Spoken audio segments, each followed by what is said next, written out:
¿Y qué me dicen de hace también unos días Felipe Calderón, ya que estamos hablando rumbo al 2024, que pide la intervención de Estados Unidos en el proceso electoral 2024? Y dices tú, vaya que si están desesperados y vaya que ven que Xochitl está en la lona, ¿no? De hecho, el presidente Andrés Manuel López Obrador ha dicho que no se va a violar la soberanía, punto, y que no le sorprenden estos llamados de Felipe Calderón, que pues sigue con sus conferencias en las que demuestra su gran capacidad en temas de narcotráfico, su gran conocimiento de cómo cortar la coca y estas cosas que circularon en videos de aquella conferencia que dio en Argentina, pero bueno, de ese nivel la oposición también en México, que esperan un manotazo de Estados Unidos en este proceso electoral del 2024. Pues a mí me gustaría que la participación de la justicia estadounidense alcanzara a Felipe Calderón como de García Luna. Pues sí. Eso sería bueno, interesante, que García Luna confiese cómo su cómplice Felipe Calderón permitió estos vínculos del gobierno panista con el narcotráfico y el crimen organizado, concretamente con el cártel de Sinaloa. Eso sería interesante. Ahí sí que intervengan y que le apliquen la justicia y que vaya la justicia estadounidense a España por Felipe Calderón.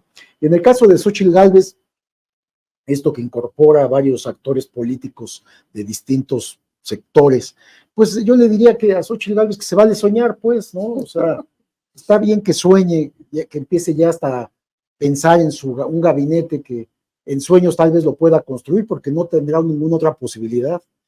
Perdió alguna posibilidad para competir por la jefatura de gobierno y en la de presidencia, pues vemos, de acuerdo con las encuestas, que no tiene posibilidad alguna. Más bien ya la oposición también lo sabe, pues el uso de nombres como Beatriz Paredes o Miguel Ángel Mancera o de la Madrid, que tampoco le sumarían algún punto adicional porque son de un enorme desprestigio por quienes son, no le ayudan tampoco y tampoco dicen nada porque finalmente ellos están conscientes, como toda la población, de que Xochitl Gálvez no va a llegar a ningún lado. Y bueno, pues se tendrá que continuar en el Senado, porque solamente es un permiso el que solicitan de retiro, va a regresar y después tendrán que acomodarla en alguna otra candidatura, en alguna curul para mantener el fuero. Pero no tienen posibilidad alguna, para ellos es muy claro eso, ¿no? Imagínense, ¿no? Cómo estarán las cosas para la audiencia que nos está viendo y escuchando, que ayer en el Senado, en conferencia de prensa, se reunieron personajes de diferentes grupos parlamentarios encabezados por Xochitl Gálvez, y yo veía las imágenes, estaba Rubén Moreira, estaba Manuel Añorbe, estaba Gustavo Madero, estaba Kenia López Rabadán. Pura finísima persona. Y bueno, unidos para exigir que México apoye a Israel. La politización de este conflicto, que me parece también grosero, ¿no? Porque muchas veces desde la ignorancia o con un sesgo que no ayuda al entendimiento de una situación como la que está ocurriendo al otro lado del mundo y que tiene al mundo precisamente en vilo y que va diametralmente opuesto a una contundente declaración de ayer de Alicia Bárcena, la canciller, que lo dice claro, y creo que es en referencia a la queja de la Embajada de Israel en México de que pues el mantenerse neutral termina beneficiando o apoyando al terrorismo. Bueno, Alicia Bárcena es muy clara, muy contundente en este mensaje que sube precisamente a redes sociales y dice, seamos claros, México aboga por la paz, el diálogo y la protección de civiles sin matices. Instamos a terminar con ataques indiscriminados y la violencia contra civiles por parte de Hamas y por parte del ejército de Israel en Gaza. Creo que también lleva un mensaje no solamente hacia afuera, sino hacia adentro, de déjense de estar jugando a la politiquería con esto que es muy delicado y que genera toda clase de opiniones y de pasiones, ¿no? Por lo que está en juego y porque además es un conflicto histórico, Nancy. Es histórico y también hay que ver que las víctimas están de los dos lados y ninguna víctima vale más que otra. La vida humana vale exactamente lo mismo. Aquí no estamos ante subhumanos en el caso de los palestinos y por tanto lo que se requiere es una búsqueda de paz. Entonces a mí me parece que la posición de México es firme, pero al mismo tiempo vuelve a sus orígenes, los orígenes que están plasmados en la constitución política, que es exactamente no meternos en los conflictos de otros, pero además no promover la guerra. Nuestro país tiene que mantenerse digamos, en una ruta por la paz mundial, aunque parezca un eslogan desgastado. En realidad todos deberíamos apostar por la paz y no promover la guerra, porque las desgracias que conlleva la guerra, pues no solo es la muerte inminente de personas, como está ocurriendo en el conflicto Ucrania-Rusia, sino también significa dolencias al resto del planeta. El planeta sufre cuando se dan estas guerras de muchas formas, incluido el tema económico, pero no solo es el tema económico, todas las industrias sufren y al final también se genera un daño ambiental por el uso de estos misiles, en fin, cosas que ni siquiera podemos dimensionar. Entonces me parece que México tiene que ir en esa ruta, una ruta que está plasmada desde hace muchísimas décadas y que en realidad nuestro país debería, pues incluso de promover acciones ante la ONU para sacarla también de esta parálisis, que es un poco la crítica que hacía al inicio de la semana el propio presidente López Obrador, de que la ONU está pues en una parálisis permanente, que no sabe cómo actuar. Entonces, si esta organización internacional ya no nos sirve también pensar como planeta que necesitamos otra alternativa para buscar la paz, para también tener una dimensión más clara de lo que significa para los pueblos pobres, para los pueblos sin voz, que grandes hegemonías militares los aplasten, porque en el caso de Palestina me parece muy claro que el terrorismo también ha venido desde Israel, o sea, decir que Hamas es el único terrorista en esta circunstancia que se está viviendo es un error.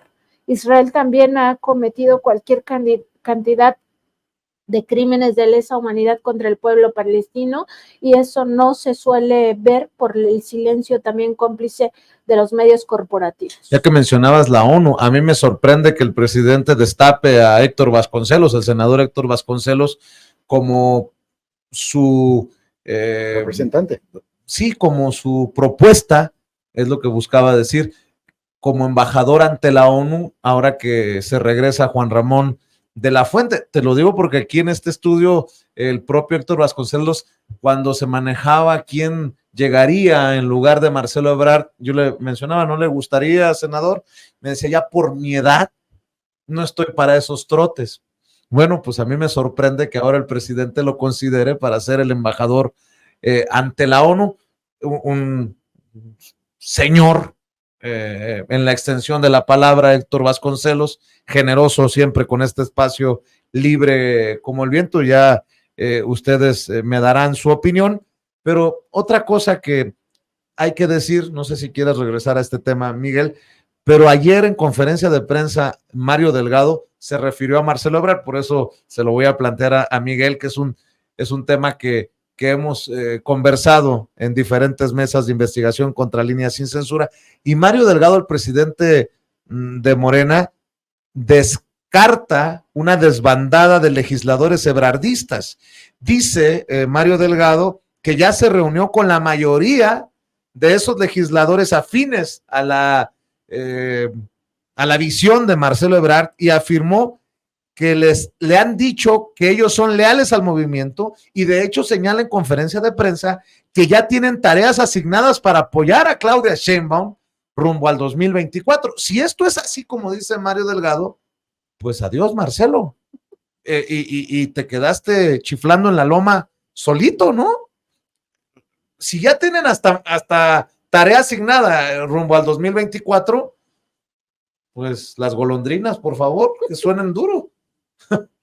De esto último, porque también quiero comentar algo de lo de el comunicado o las declaraciones de la embajadora de Israel en México, pero de esto último, sí, yo sé que es más escándalo, más ruido lo que están haciendo para ganar posiciones políticas, pero por supuesto no van a romper con Morena.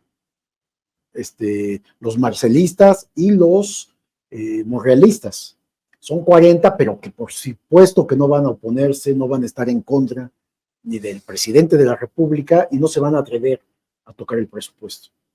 Así que esto me adelantaban también hoy en la mañana en una reunión que tuve con funcionarios de gobierno, con analistas, que esta es algo más de negociación, de posición para negociar, pero no va más allá del escándalo mediático que se le está dando a este impulso, ni tampoco que vayan a salir o a renunciar para irse a otro partido político y debilitar a esta fuerza que se está buscando en el Congreso. Pero bueno, volviendo al tema anterior, esta posición parcial e interesada, lógica, diría yo, de la embajadora de Israel en México, pues no podía decir otra cosa finalmente. Lo que deben de entender también que este país, que este gobierno sobre todo, pues es un gobierno que tiene una posición clara sobre la política internacional. No hay sumisión, como ya no lo hubo con Estados Unidos. Se le puso un freno a todas las decisiones estadounidenses. Esto que menciona la embajadora, como si México pudiera venirnos a decir qué posición tomar en este conflicto, cuando es claramente que el propio presidente López Obrador, como decías Nancy, ha criticado duramente a Naciones Unidas por su inactividad, su falta de toma de decisión para negociar en los conflictos bélicos, y que eso favorece precisamente a estas ocupaciones y agresiones que sufren países con menos poder militar de parte de las naciones que tienen un poderío no solo económico, político, sino también de armamentismo. Entonces, esto que estamos viendo ahora es muy clara la posición, no a la guerra en ninguna circunstancia, y bien claro, pues no podemos tampoco aceptar estos ataques que hace Hamás a la población civil y tampoco los ataques, la respuesta que tiene Israel, pero además que el ejército israelí mantiene sometida a la población palestina permanentemente y las agresiones son constantes, un día sí y el otro también, eso no lo podemos olvidar. Y si el presidente Andrés Manuel López Obrador no se sometió a las presiones de la embajadora de Ucrania, por ejemplo, en México, pues no sorprende que ahora lo haga con toda la dignidad y con toda la soberanía, definir lo que México